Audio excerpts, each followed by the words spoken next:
Hello, my name is Dwayne Kimball, owner and founder of KMD 89 VA Claims Consultant, Leave No Vet Behind, and also I'm a United States Army veteran. Today I'm bringing you another educational video as it pertains to the VA disability compensation claims process.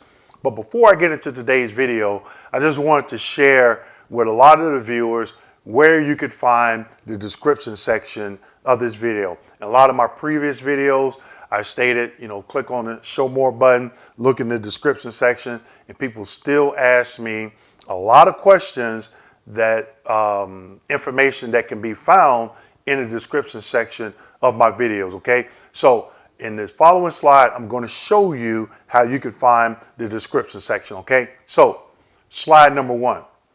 Here in slide number one, you can see I took a screenshot of a partial video of mine. You have the name of the video, the number of views, the date I uploaded. You see my picture and my YouTube handle, Dwayne Kimball, and the subscribers.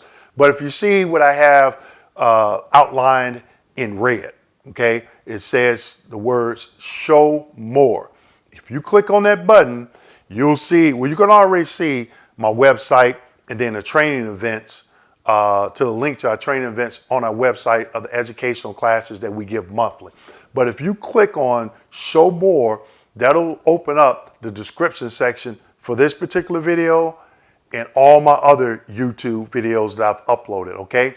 Some of the content that you can find in the description section. Again, my website, our training events, educational training events on our website, the VA's disability, the link to the VA's DBQs on their website, that's in the description section. Our Facebook Veteran Service Group, the link to that. How I obtain a copy of my electronic claims folder on CD. How I requested a copy of my VA's disability, summary disability breakdown letter to include the diagnostic codes, and the disclaimer for all my YouTube videos. So a lot of people say, well, I couldn't find the description section, or what are you talking about? If you click on that show more button, you'll see all the information that I just outlined. Okay, so don't forget to click on that show more button and you'll see a lot more information than just the top two links, the website and the training events link as well. But you'll see all the other information I just stated. All right. So, and another thing, a couple of videos back, I challenged veterans to request a copy of their claims folder and leave me a comment to let me know when they requested it, or if they've already requested it, or if they requested it and received it. I've only received maybe a handful of comments. So there's still, leads me to believe that a lot of veterans are still not requesting their claims folder, and I do not understand why. So if you already requested it and received it, or requested it, or have not requested it but going to request it, leave me a comment. I'd like to hear from you. So that being said, let's go ahead, let's jump into today's video. In today's video, I'm going to be talking about the first step in your VA claims process, okay? So what is the first thing that you should do before you even submit a claim? Now, even if you are service connected, you still can use this example, okay? But more so, it's for the veteran that's never filed a claim before and that's going to submit a claim. But again, you can still use it if you are service connected, okay? And this is one of the things that I did not do on my first claim. I didn't know that I could do it. There's nobody on YouTube talking about it at the time, but now there is. So if I had to go back and I had to do it again, this would be the number one thing that I would do. A lot of veterans, they'll say, I'll talk to some veterans and they'll say, well, I went to the VHA, I went to a VA hospital, and the doctor said, oh, you should file a claim for this. And they go right over and file a claim, and they get denied. And then they say, oh, but in favorable findings. And then they say, oh, I'm going to do a high-level review. And they find themselves in a world of hurt, a world of frustration, being angry, lashing out at the VA. And trust me, I get it. I get the frustration. I've been there.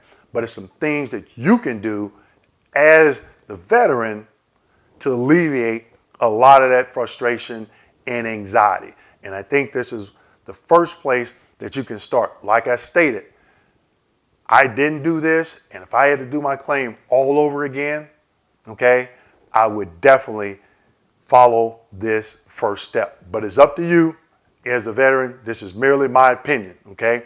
So with that being said, let's go ahead and look at the next slide. And here in the next slide, you can see on the left side, I have the 5 ways of service connection. I previously did, that was one of my first YouTube videos. So I'm not going to go into detail on the 5 ways of service connection.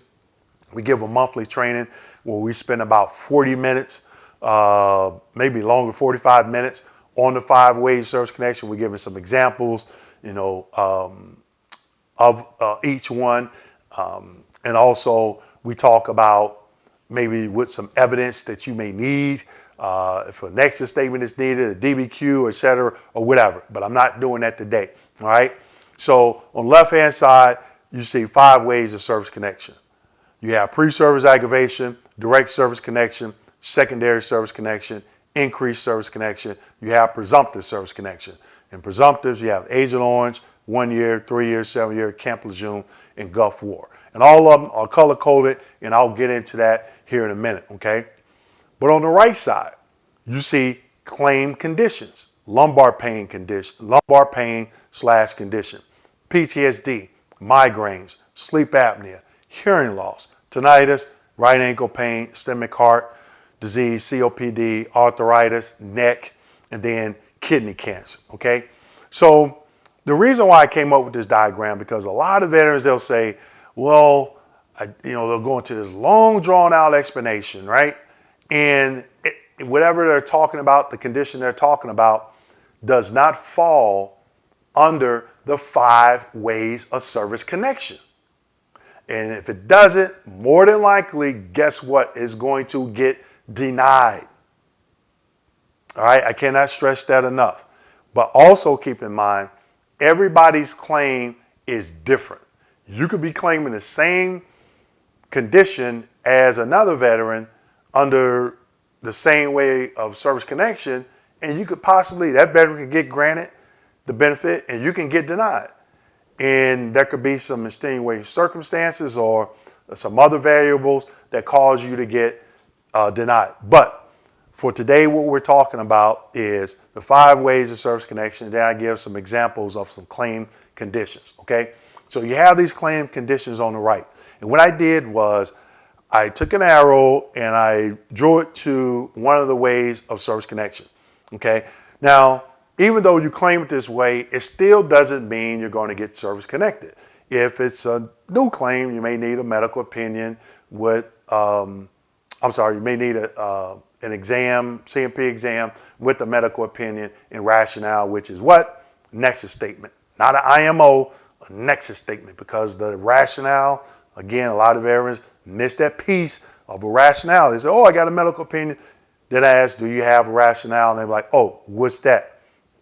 Nope, don't worry, because guess what? We talk about it.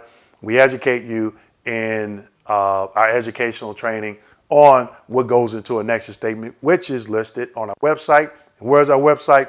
The description section. And I just showed you where that was at, okay? But anyway, you have the conditions. So let's just look at these conditions. You have lumbar pain, which the veteran is claiming on direct service connection, migraines, which is direct service connection, and tinnitus, which is direct service connection, okay? So if you're claiming something and you're saying, okay, I'm gonna do it on direct service connection, then you have to ask yourself, what is needed for direct service connection? Okay, we're not gonna get into that, but I wanna show you, I'm trying to make a point here. So now those 3 conditions, you're claiming on direct service connection. Now you have PTSD. Why are you claiming PTSD? The line is going to increase service connection. So what that means is the veteran is already service connected and they're claiming an increase. But let's just say the veteran is at 30%, okay? And they're claiming an increase. A lot of vets do not know where to find what the diagnostic code criteria is for increase for mental, they don't know where to find it, and then they don't understand the criteria. So let's just say the veteran is 30% and they're coming in for an increase, okay? Why wouldn't you find the diagnostic code criteria for increase for mental? Because mental is mental, all right? So for major depression, PTSD, schizophrenia, all the criteria is the same, okay? So let's just say this veteran is at 30%. Why wouldn't you go find out the criteria for 50, 70, or 100% before even going to that exam? A lot of veterans will go for an increase, not know what the diagnostic code criteria is for the increase, and then they go to the exam, and if that particular percentage is not protected, let's say it is 30% for PTSD, then they end up getting a proposal to reduce, okay? So again, for what we're talking about today, PTSD, the vet is going in for an increase. Now, then you have ischemic heart disease, which is going directly to Agent Orange, because under 38 CFR 3.309E, tropical diseases, ischemic heart is an Agent Orange presumptive. Okay, so the veteran is saying, I'm claiming ischemic heart disease due to Agent Orange exposure. Now, there are some other criteria for the Agent Orange, and guess what? We have a class that we just listed on our website, How to Be Successful on the VA Disability Compensation Claims Process, where we talk about Agent Orange exposure, the time period, locations, and the conditions, okay? I'm not going to go into that today. Then you have arthritis. In parentheses, you have neck. So obviously the veteran is claiming neck arthritis as a 1-year presumptive. So under 38 CFR 3.309 subpart A, there are 1-year presumptives, okay? So arthritis, in the vet outline, neck is a 1-year presumptive, okay? Again, we talk about that in the same training as the Agent Orange, all right? Then the veteran says kidney cancer, all right? So kidney cancer is has a line going to Camp Lejeune. Again, under the Camp Lejeune presumptive, kidney cancer is a presumptive. Now, in this case, obviously, it would have to be confirmed by biopsy, but for Camp Lejeune, it has locations and time periods as well. So, what does all that mean? What it means is you have the 5 ways of service connection. There's an additional one, 1151, which I didn't list here. You don't see it a lot, and I don't talk about a lot, but just the main 5, okay? So the main 5 that I listed on the left, pre-service aggravation, you have direct, increase, secondary, and presumptive, all right? So I'm going to throw up this slide again. So to the left, you will see pre-service aggravation, direct service connection, secondary, increase, and presumptive. Now, on the right, the claim conditions, we went through each one and had a line going to from the claim condition to the with service connection. All right. Now, we have some that do not have a line: sleep apnea, hearing loss, and right ankle pain. These do not have a line going to any one of the 5 ways of service connection. All right. So what does that mean? If you find yourself having conditions left over and do not have a line designating which one of the service connection, more than likely you're going to get denied for that condition because it doesn't fall under one of the 5 ways of service connection. A lot of veterans try and force it, whatever they claim it's in one of these 5. And you have to be educated on what is the criteria for each one. The pre-service, direct, secondary, increase, presumptive. So you have to be, not only you have to know what you're claiming and where does it fall under the 5 ways of service connection, but what are the requirements? Okay, for the 5, what are the requirements for all the 5 ways of service connection? And then if you're able to link that claim condition to one of them, what is the criteria, the diagnostic code criteria for that condition?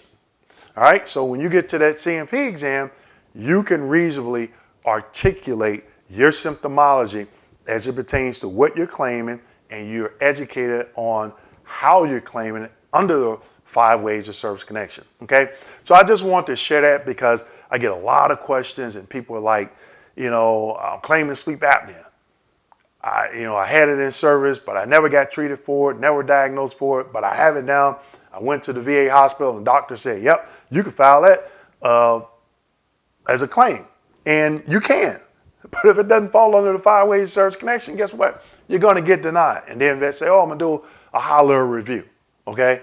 And then they get denied on a high-level review. And they say, oh, I got favorable findings. And then your claim becomes a hot mess. I had an attendee in one of our veteran town halls. I think it was maybe on live stream. He was just like, my claim is a total hot mess. And that's what your claim is going to become if you don't educate yourself on the 5 ways of service connection and where, which one of those you claim, whatever you're claiming falls under, okay?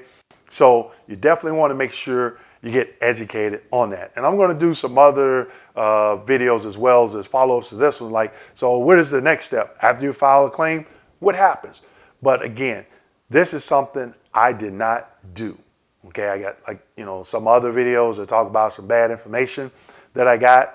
And this is something that I didn't do. And if I had to do it over again, I would definitely do it because it would definitely save me a lot of time and frustration. Trust me. With that being said, please like, subscribe, hit that notification button. Please share this video.